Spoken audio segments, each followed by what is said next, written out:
Recently, I spent over 600 hours getting my stash up to 802 million. I guess that puts me at an intermediate player level now. As a proper scavenger, and as a sort of 800 million milestone summary, let's talk about the recent changes in the Dark Zone. From my scavenger's perspective, the current Anktuo is almost a different game compared to before. Of course, we all share some responsibility for how things have turned out, whether you're looking for a challenge or just want to win. I remember back in the day, everyone was all about building pure gold stashes, but I've noticed things aren't the same anymore, guys. In just 10 days, I filled my stash with big gold bars. Big gold isn't rare now. You're guaranteed at least 2 bars daily just by playing. Everything in my insurance and outside was collected in 10 days. To farm compensation fast, check our previous recharge tutorial. My advice, don't bother with a pure gold stash. Just sell it. It's better to convert it all to currency for more value. You can still exchange big gold bars for money, but the most frustrating thing is still weapon attachments, right? That's right, the old weapon attachments. Some attachments used to be really expensive, and the official restocks were super rare. But now, weapon attachments are basically, look, the green grenade is just over 5,000. These days, any weapon attachment that's expensive is usually because its usage far exceeds the restocks.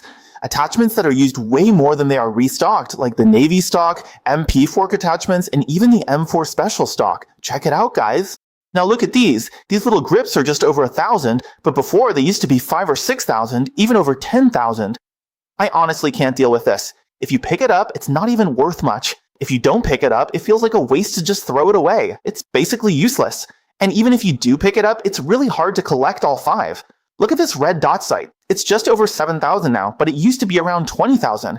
The prices for this stuff are just ridiculous now. For example, this red dot is just over 7,000, so 4 of them would be 28,000. But now, any random item with 4 big characters on it goes for over 20,000. You could say, if you get 4 red dots, you're better off picking 4 big characters, since people get many in one round. But for red dots, you barely get any. Funny enough, in Escort, picking up character items now pays more than hunting players for attachments. Besides gold, it's all about hunting T or getting 6 sets. There are 2 sides though. Gearing up is cheaper now. Why? Don't blame the devs, it's just the players. A year ago, many said gearing up was too expensive. Feng and Shu even posted videos opposing this, because as a scavenger, finding a valuable attachment was enough for me. I could even insure it.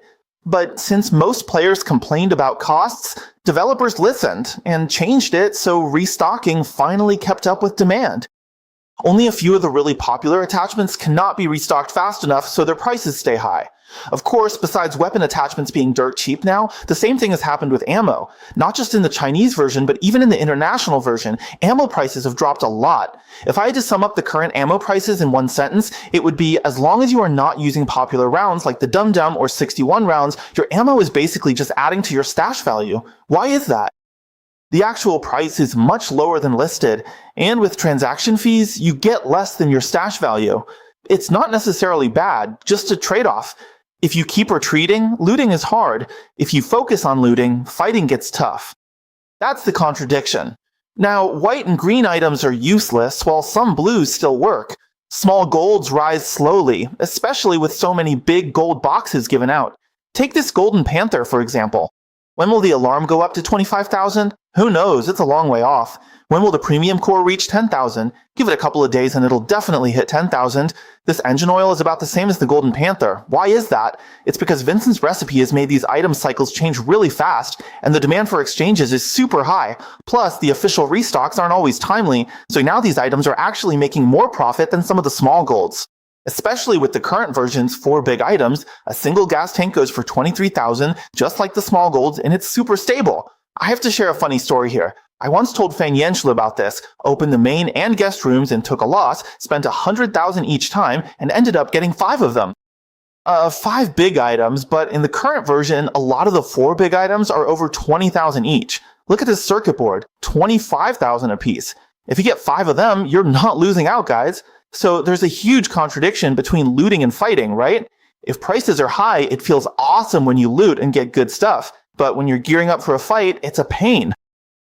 But if gearing up is cheap, fighting feels great, and your costs are low, but when you loot, you just get a bunch of junk that isn't worth anything. Does that feel good when you loot? But from the perspective of the game's lifespan and long-term operation, there's a saying in psychology called delayed gratification. Alright, that's it for today's discussion. See you next time.